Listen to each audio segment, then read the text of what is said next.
I say the hungry should have food.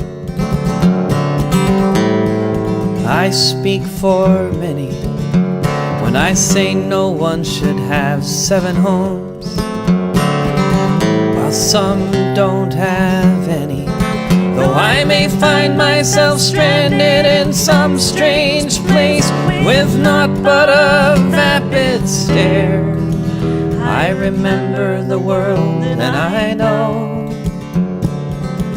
we are everywhere.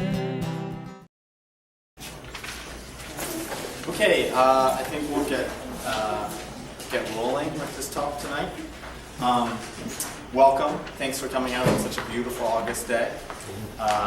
This event from the Ballot Box's street, exploring the tensions between electoral politics and social movements.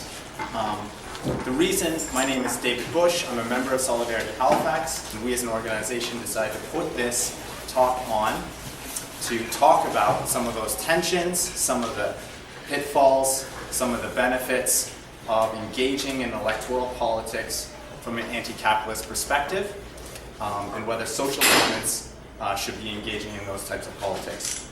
And one of the reasons why we thought it would be a good idea to talk about this now, in the lead up to the provincial election, is that we should have a concise and clear understanding of what electoral politics are for our social movements, so we don't get lost within them, and we can navigate those waters to the best of our abilities as anti-capitalists. So, without further ado, we have 2 speakers tonight. One, Roger Rashi, who has come all the way from Quebec, is a founding member of the political party in Quebec called Québec Solidaire, and he sits on the steering committee of the Mercier riding, which first elected Amir Khadir in 2008, the first member of the National Assembly from Québec Solidaire. He was elected again in 2012 with a crushing majority of votes, which is great to see. As well, Québec Solidaire also picked up a second electoral seat and made significant gains in the 2012 election. He is also part of Alternatives as well. And this next speaker is Jackie Barkley, who is a long-time social justice, anti-poverty, anti-racist, anti-capitalist organizer in town for 45 years. I had to say that, right? To be fair, it's on the poster. You had to say that. Jackie, she has a lot of experience. So I would also like to say Jackie is a founding member of our organization, Solidarity Halifax. And so the structure of this evening's talk will be Jackie will speak for 20 minutes, followed by Roger, and then they'll be given a chance, if they would like, to respond to each other. Then we will open up the floor for questions. We'll take them in groups of 3. I encourage you, please ask questions and engage our speakers.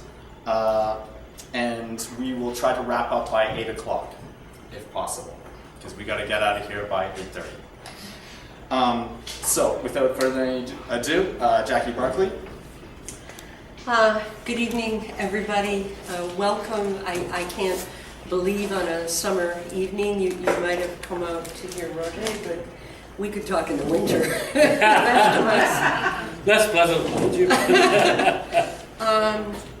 I have a few introductory remarks to make that were not a part of my original presentation. One of them, just to kind of lighten my spirit up a bit, because I was honored to just have come back a half an hour ago from Burnley Rocky Jones's funeral in Truro that was attended by somewhere around 900, 1,000 people, we're all estimating. So I'm a little emotional, and I ask you to, I ask for your patience with that, in case all of a sudden out of the blue I start crying, which is not regularly my habit. The introductory remarks that I wanted to make are, I've been having a running joke with a couple of the younger colleagues in Solidarity Halifax, saying, you know, you really should do this or you should come do that, you know, because guilt is always a good thing to use. But I was thinking about that today at the funeral, and it's not so much guilt that I think we need to do to each other to keep ourselves doing political work, even when we disagree with each other. It's remembering that keeping on is actually not a choice for most people in the world.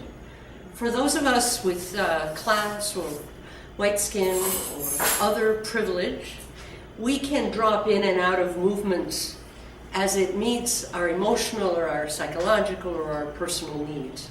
I've done that. I'm sure many people in the room have done it. But that actually is not our right. If we are to be in solidarity in the truest sense of the word, then however discouraged or frustrated, angry, annoyed, conflicted, irritated with each other we get, Burnley's life is an example of just not stopping. And so he never, ever stopped.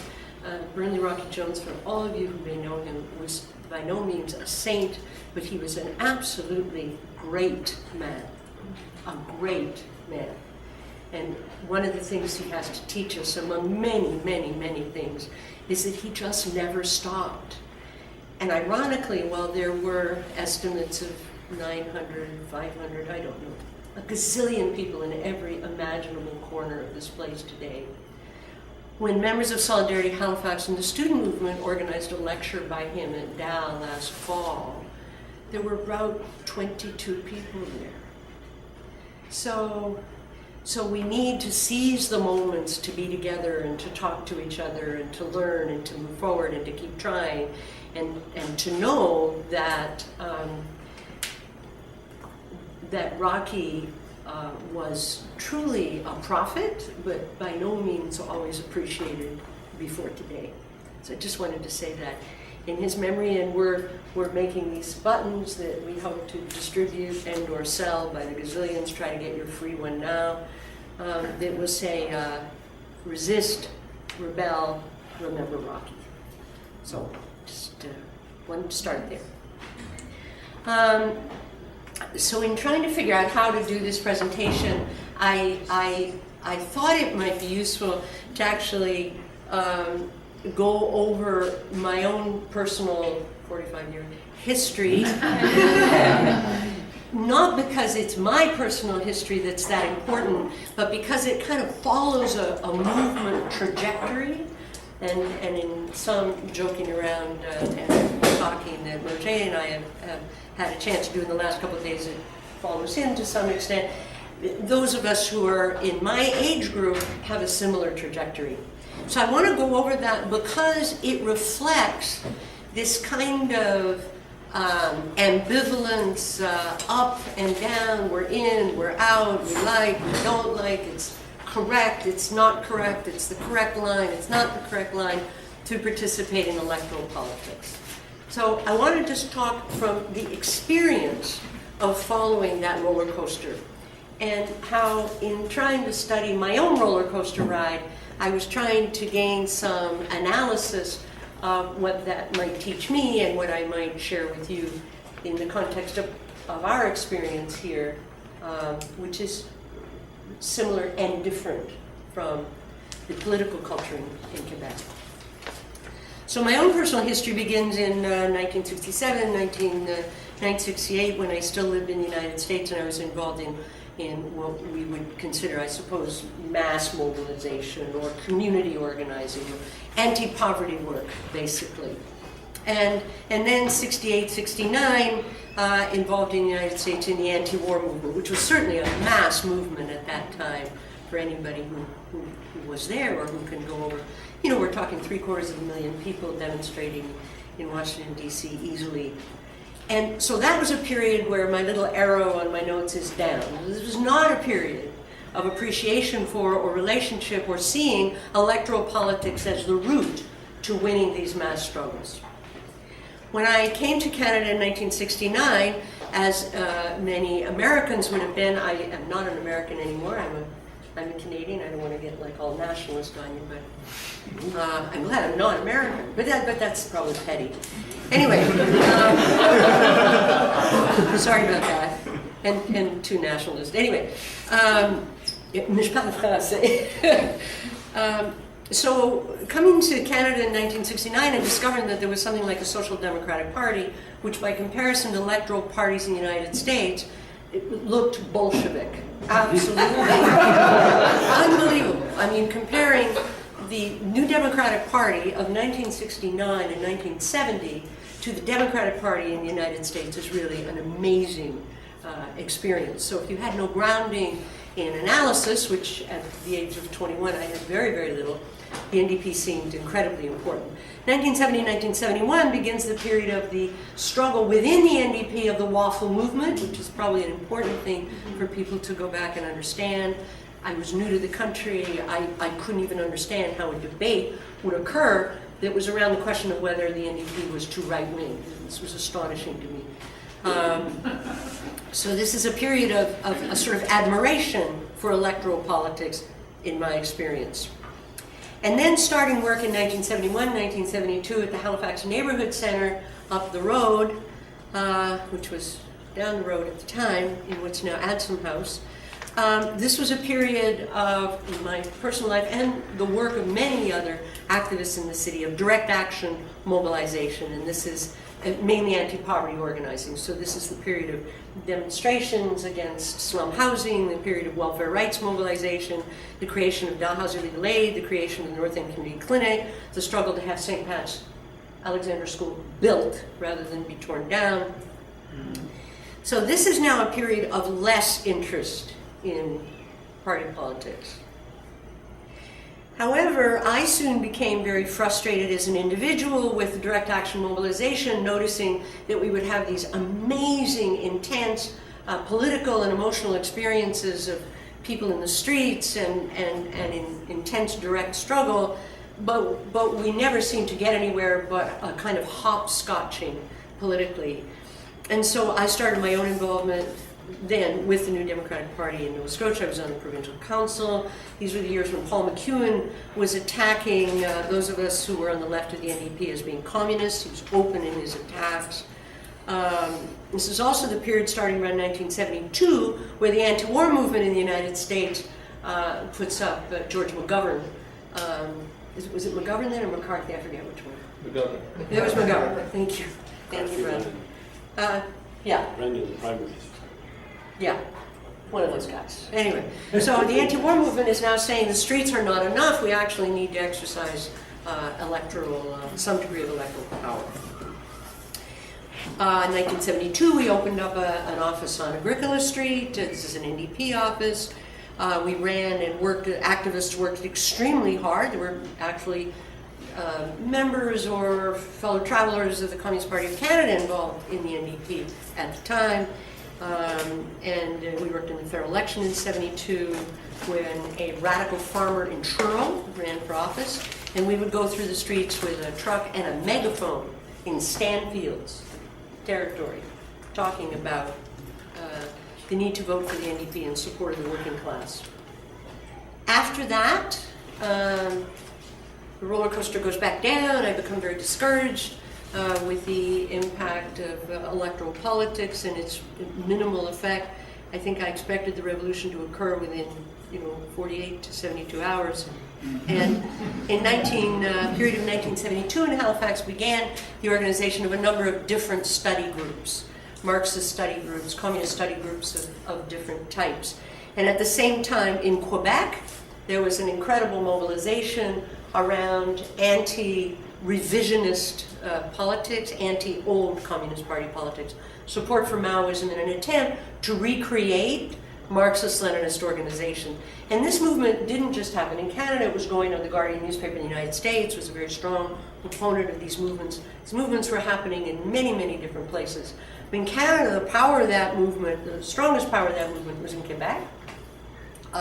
Here in Halifax and in Toronto and in Vancouver and other centers in New Brunswick, there were sort of small pockets, little groups of 10, 15 people across the country who were, I mean, we weren't cells, but we were like sort of extensions of the two major Marxist-Leninist groups in Quebec, which was the Workers' Communist Party and In Struggle. I was a member of In Struggle.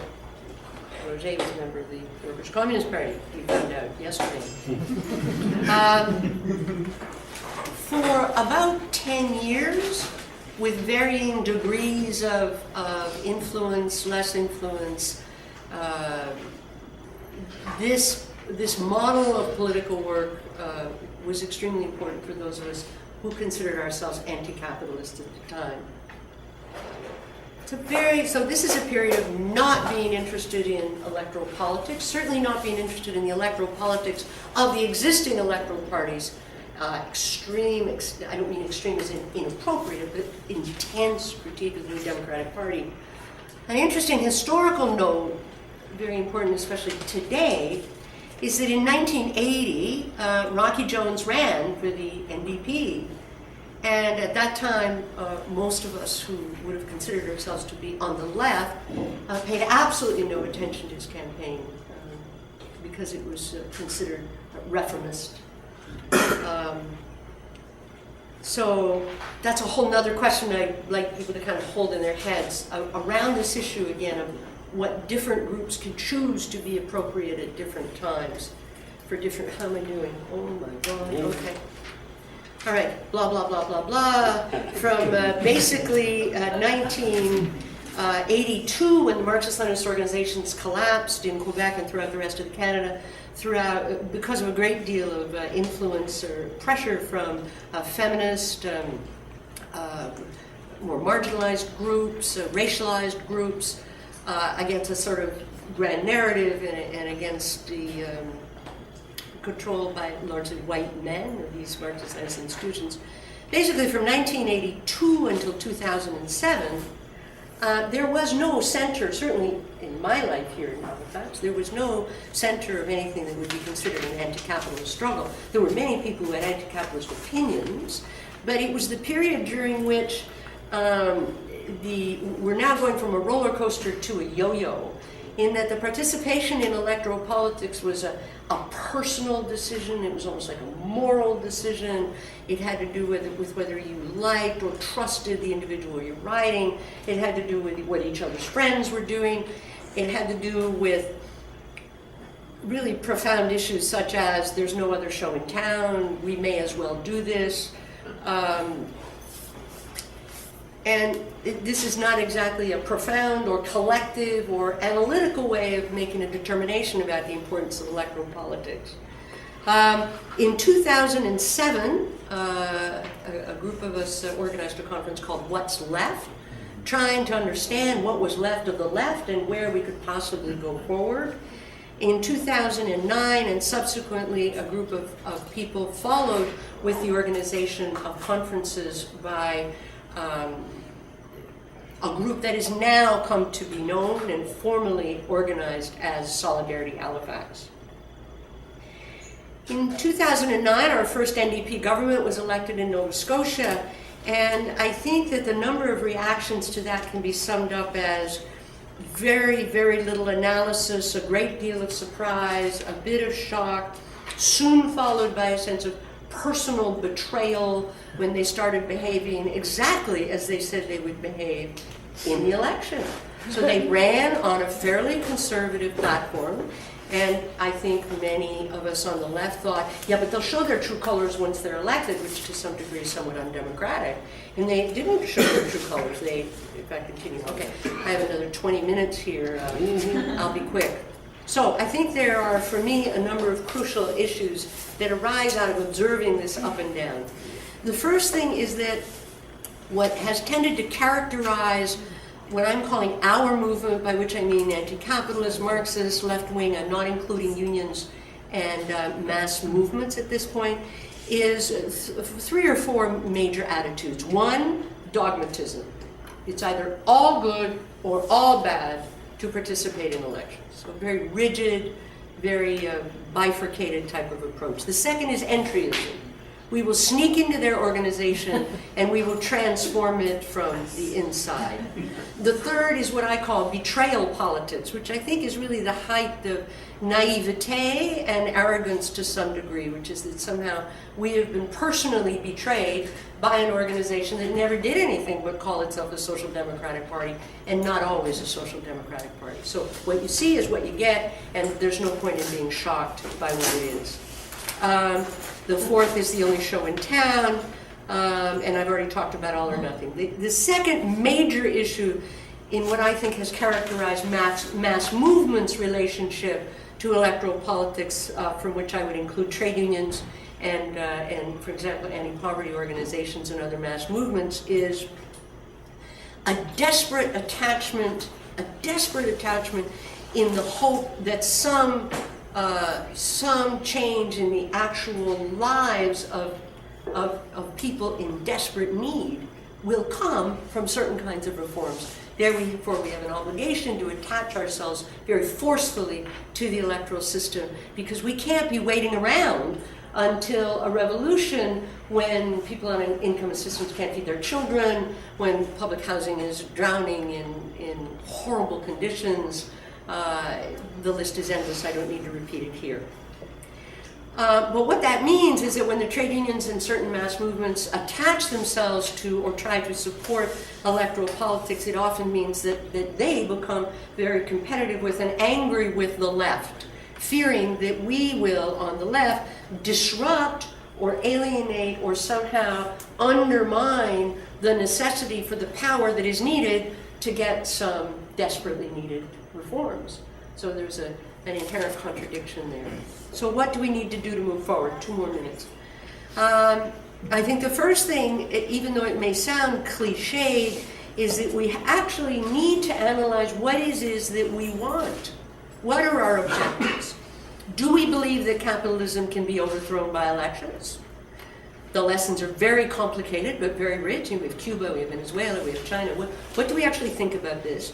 And I'm not convinced that we have analyzed the historic failures of socialism or the attempt to achieve power as much as given up on the struggle for a different world. So analysis is different than giving up.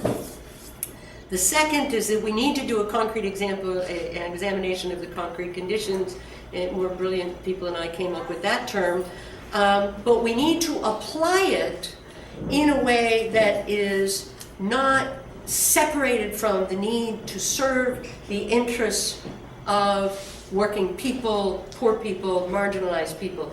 It is not something that should be in competition or in conflict with the long-term goals regarding trying to fundamentally change the capitalist system. And I think the important lessons there, for example, are, the situation of Ray in Ontario. I mean, everybody got so angry at Bob Ray, they stormed out the door, said, screw you. The Tories got elected for a million years and did horrific things to the immediate lives of people in Ontario. Not that what Ray did was right, that's not what I'm arguing. But these are complicated questions that we need to examine, not from a position of privilege, but from a position of need and long-term goals.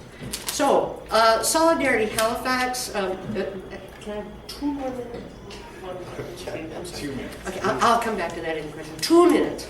One of the short-term things that I think we need to do, and one of the purposes of the organization that some of us have tried to set up, is to create, and this is not my thought, this had come in a discussion with Dave Bush, is that it is desperately that we create stable anti-capitalist organizations where we can have a safe and healthy discourse about where the goals of anti-capitalism need to go.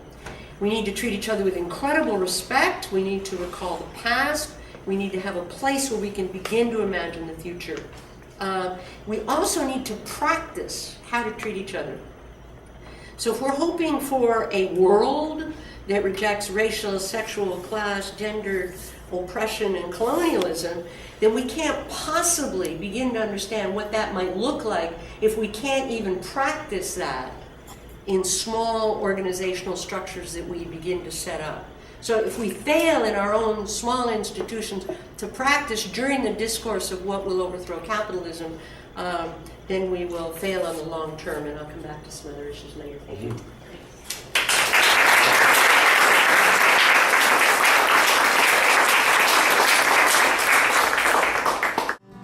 I say the time for the rich, it will come. Let me count the ways, victories or hints of the future. Havana, Caracas, Chiapas, Buenos Aires. How many people are wanting and waiting and fighting for their share? They hide in their ivory towers, but we are everywhere.